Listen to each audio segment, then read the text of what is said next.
And I've heard like sayings like having resentment is almost like, taking poison, hoping the other person dies. But because if you hold that to yourself, like if you're making your forgiveness contingent on some action that somebody else is going to do, you may never have that. You may never have that peace. And so, but you still have to try. And if the other person isn't willing to meet your terms of restoration, then you have data, right? Like they either don't respect the fact that you're hurt, or they don't value the relationship enough to make amends. And then you have to go through the forgiveness of yourself, right? And it's nice when people actually do take the extra step to follow through, and then that improves trust. The content presented and discussed is purely intended to be general and educational in nature and should not be construed as specifically tailored investment, financial planning, tax, legal, psychological diagnosis, or other professional advice. hello, everybody. This is Manny Henson from Gamma Wealth Management, and we have Dr. Abby Durkin here, and we are on our show, Ask My Man Manny. And so this is our first show. We are testing this out. It's going to be a very interactive show, but we're going to kind of talk about a topic today that is very timely and relevant to a lot of people. And so for some people who have a different number of experiences in this year, in this part of the year, you might have Passover, you might have Easter, you might have Ramadan. You might be thinking about forgiveness. Forgiveness is and then more recently, if you're secular, you're thinking about, student loan conversation. We're talking about every day in the media, some rights and some wrongs, or whether or not someone can say sorry and be accepted for it. So let's talk about forgiveness. And I'll let our co-host start and see, if it's something that you wanted to talk about as well. What's on your mind? I think that this is a very timely topic for sure. When you're interacting with family, or when you're interacting with coworkers, peers, or your employer, there's always opportunities to be generous. And then there's unfortunately always opportunities to feel aggrieved. So if that generosity isn't returned feeling like they're overextended in some way and feeling regretful, but because personal relationships and professional relationships are really complicated, it's hard to find a roadmap for how to experience restoration. By the way, for your listeners, we are experimenting and we are on 2 different continents. And so I think Abby, she's going to give a really interesting perspective on things. I'm going to have to give a good different perspective on things too. And we're just navigating this distance and canyon between us, but all good. We'll kind of work out those things over the long run. But yeah, I think that's really the biggest thing. And also from a finance standpoint, what do you think is like the impact of not forgiving? Like, what is having a short memory good for your portfolio, good for your business in the long run? Is it even important to forgive? Yeah, that's such a key question, because there is a cost to being generous, and there is a cost to forgiveness, and there's a cost to not forgiving at all. So emotions and economics become really linked up in this particular topic. So when you choose not to forgive, you might be reducing a future opportunity, but you also could be engaging in some very important protective strategies to keeping not only your financial self healthy, but your mental health and your emotional health a priority as well. It's somewhat linked, but if you give people second chances and third chances, then you're also at risk for being chronically taken advantage of and impoverished, both financially and emotionally. So the person who has given of themselves in some kind of way and then been injured by that gets to determine how they need to be made whole again. And the first step in that process is articulating that there has been some kind of a grievance or an injury, or they've experienced a loss. And that can be really hard when you're in relationship with people where there's maybe power dynamics or, any number of things. But the power of the restoration plan does lie with the person who has been hurt. Yeah, I like this topic because it's not really any way around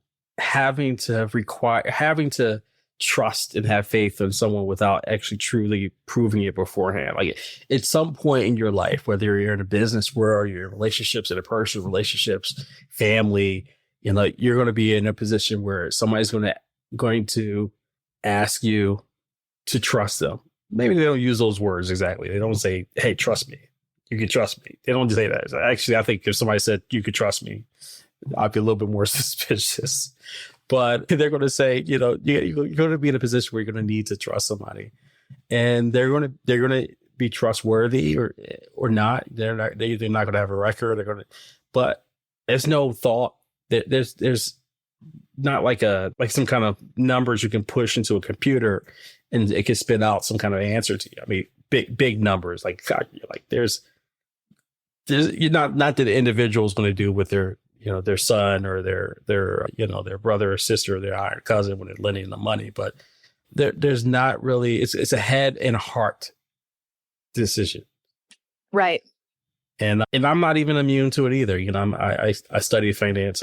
Someone actually came to me more recently who said that they were sorry and they wanted to provide reconciliation. And I was shocked. I was shocked to be in a position where I could help somebody, and I felt like I may have gotten taken advantage of. But yeah, I mean, even smart people don't know the answer to this. Yeah. It is. It's because it's a people problem and there's a people solution to it. So when you extend yourself and you trust, that is sometimes not an explicit thing. It's like you said, it comes from the heart. It's kind of an instinct.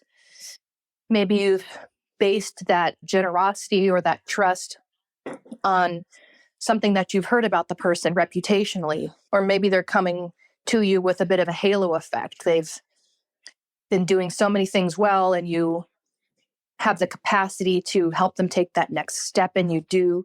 Or, you just happen to have the ability to help. And so you do it just out of the goodness of your heart. Why am I trusting this person, and why am I extending myself? Then you can open yourself up to this kind of unpredicted loss. How do you come back for that? Like, what is it? If you ever been in a situation where you felt like, oh my goodness, I got taken advantage of, and I can't believe I did that. Why did I do that?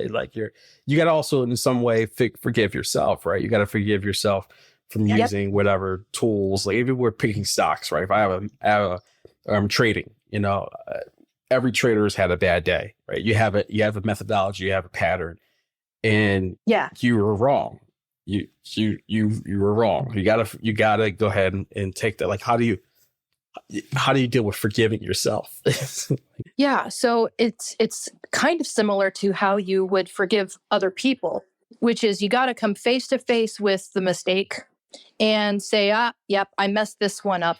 And then come up with a plan or some kind of strategy to reconstitute yourself. And sometimes that comes in the form of wisdom when you're doing this as an individual. And then you can say, yeah, I'm not going to make that mistake again. And these are the red flags that I'm going to look out for. These are the yellow flags. And then this is what a green flag really looks like. But then when it's interpersonally, you get to come up with your plan of how are you going to be made whole again, and presenting that plan to the person who hurt you or the person who owes you money, and it's like, okay, here's the loan I gave you. These are the installments that I would like it in. And I want to put a term on that, right? So emotional injury is for... But you can't do that. You got to make a decision that regardless of whether they're going to do that, you're going to forgive them at the beginning, right? I mean, at the end of the day, it's like you can't come to them and say that you're going to, well, you could come to them, but I've heard like sayings like having resentment is almost like, taking poison, hoping the other person dies. But because if you hold that to yourself, like if you're making your forgiveness contingent on some action that somebody else is going to do, you may never have that. You may never have that peace. Yeah. And so, but you still have to try. And if the other person isn't willing to meet your terms of restoration, then you have data, right? Like they either don't respect the fact that you're hurt or they don't value the relationship enough to make amends. And then you have to go through the forgiveness of yourself, right? And it's nice when people actually do take the extra step to follow through, and then that improves trust. And that magic word, reconciliation. Yeah. And, reconciliation, reconstitution, being made whole, these terms, they share space with the finance world and psychology. right. We have the Great Recession, and then we have a big question government wise, in an intersection of forgiveness and real life consequences is student loan debt. We have a student loan debt crisis where people are paying hundreds of thousands of dollars for education, and they're coming away with, something that's intangible, but nonetheless something that's consciously expensive for what they're getting in return for remuneration. How do we build a society where you feel like people are being fair? Like, how do you define fairness? Should we go ahead and forgive them? Forgive everybody? Is that the right thing to do? I mean, is it the right answer to answer that question?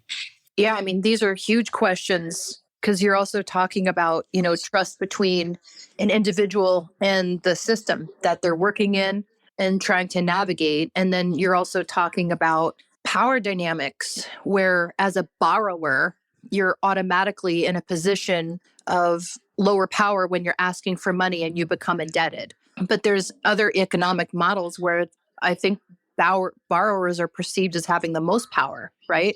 So what do you mean by that? Well, in some spaces, this idea that when you borrow money, you're accumulating wealth. So there's some strategy that's employed by different brackets of this culture and of the society where it isn't frowned upon at all to perpetually borrow money and reinvest it.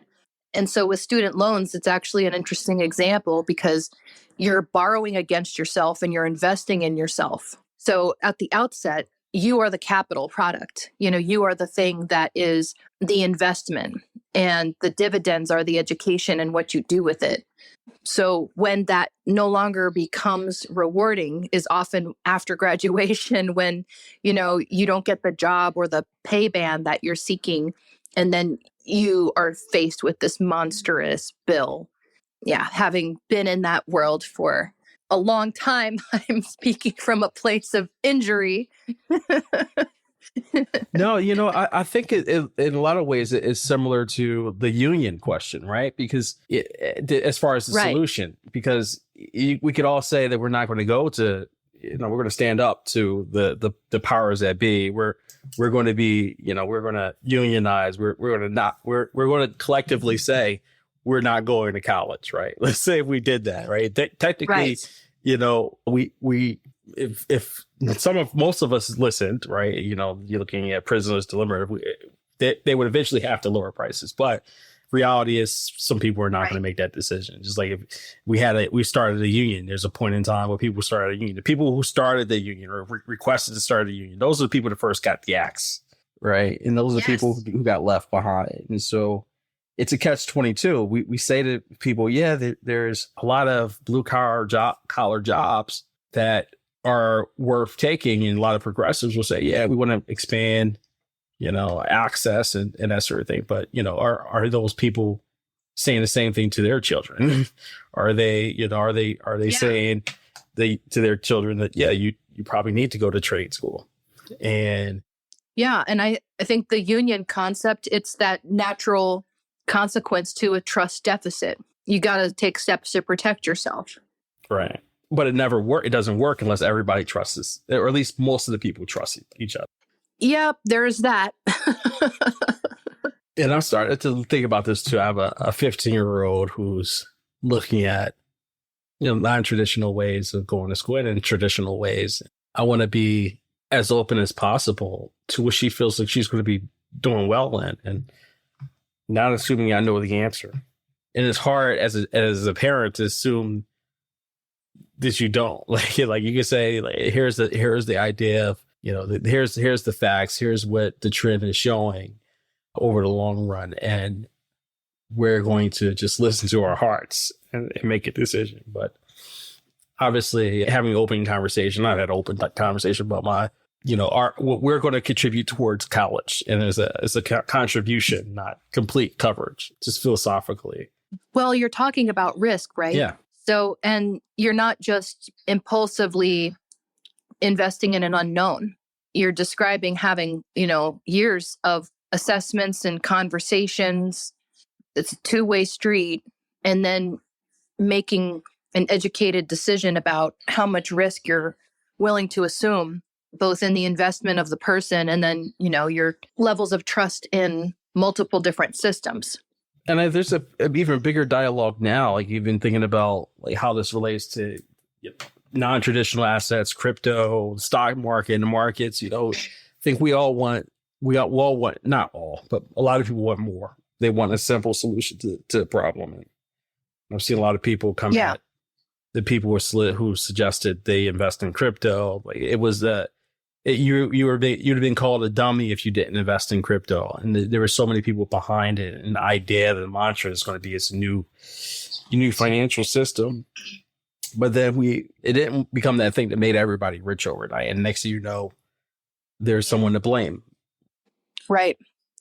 And, the restitution of people's assets has been very challenging. Yeah. And you're like, well, how do we create a system where people take chances, people get the rewards for taking those chances, but they can trust, that there's not the undue influence. And you're not going to make it. All trades are unequal. We always want to see the shortcut. Like you're not going to get the shortcut unless people feel like there's some information that they know that isn't available to everyone else. Yeah. And I think we know we have to do our best to mitigate emotion, which is so hard because I'm thinking about the gambler's fallacy right now. The next one is going to be the hit. I'm going to win the house, just one more. And you keep investing.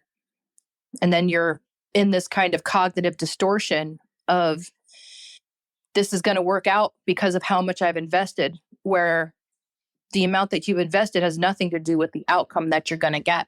So you've got to take those steps to remove as much emotion as possible. And that's hard for people. And I think that's why, companies like yours, for example, and wealth management is so critical because they don't have the emotional ties to those financial decisions, and they can take a very sober look at your assets and your goals and advise you in ways that you don't really have available to yourself. Yeah, that's just I really do look at things objectively, and it's time. It takes time to do that. And in different types of spheres, it's difficult to do that when you're emotionally invested in it. I think we have people who wear their strategies and their process as a badge of honor. Like being wrong is like the worst thing you can ever admit to yourself and to other people. It's so tough. Yeah, but it's admitting that you could be wrong is there's power in that. And then once you realize that it's not the end of the world, a lot of opportunities become available to you. Yeah, definitely. So I'm not going to keep everybody long. We want to be kind of short.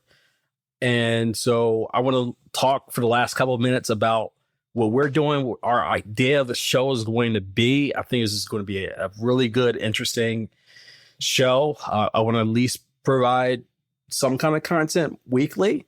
I also love to hear what other people's thoughts and ideas are. But at first, I'm thinking the big part of this is going to talk to the audience, talk to you all who are dealing with some things that are challenging. And maybe you're not in a position where you don't want to talk to a financial advisor about everything, but maybe you have this one interpersonal challenge, this person that's you're building a life with, that you have challenge with, or you're dealing with family issues, dynamics related to closely held businesses, Abby's got a lot of experience with that. You're in the military, you're ex-military, you're looking at, going back into society, trying to create some value, whether you're starting your own business or you're trying to look at the world differently. We're here to hear it. And so on our website, gammawealthllc.com, there's going to be a link on our contact us page where you'll be able to see a Google form and you can submit anonymously your situation. We'll do everything we possibly can to keep your situation anonymous. We're not going to use names, but we'll review it. We'll go over it, and maybe not everybody can be selected, but we'll select a good proportion of people to submit on a first come, first serve basis. And we'll talk about it. We'll talk about your challenge, what we can do from Abby's standpoint on the emotional psychology side, and from my standpoint on the financials, the dollars and cents side, and how the system works. And hopefully you'll get a lot out of it. And then longer term, we'll also have multiple segments of our show. So we're going to be talking about your suggestions, but we'll also have guest appearances. We'll talk about current events like we did today. And so there's going to be at least 3 segments that we'll have as a part of our show, 2 at the minimum for each show. And we look forward to you. And I know Abby has a really exciting news. She just got published. She has a book that's out there. Yes. Talk to us. Tell what's going on in your world. So during lockdown, I wrote about 20 children's books, and it's based around the story of my pets, but not just any pets, because my son and I'm a single mom. We decided to liquidate in 2018. We bought a rickety sailboat. And so we were socially distancing before it was cool. But then when the lockdown happened, everything got turned on its head. And I was sitting there with a lot of time and trying to feel like, how can I contribute value in this weird situation? And I started to write about the crazy experiences that my guinea pigs had. And I translated their experiences into the experiences of childhood, specifically, moving, feeling out of place. Because there's no guinea pigs on sailboats, man. There's like dogs and cats and birds and otters and fish, but there's no little marmots running around. And so I thought, how absolutely absurd is her perspective of life right now? So we're talking about bullying, body image issues, self-esteem, family members who get sick. So each story is equipped with a conversation that caregivers, guardians, parents, teachers, babysitters can have with young readers. The target audience for reading the books independently is, I guess, between 4 and 8 years old. But my son named the guinea pigs after quarks because he is studying physics. And so the guinea pigs are named Charm and Strange. So the books are called Life as Strange. No Higgs. Yeah. So Life as Strange, and it's on Amazon, Barnes & Noble, and Archway.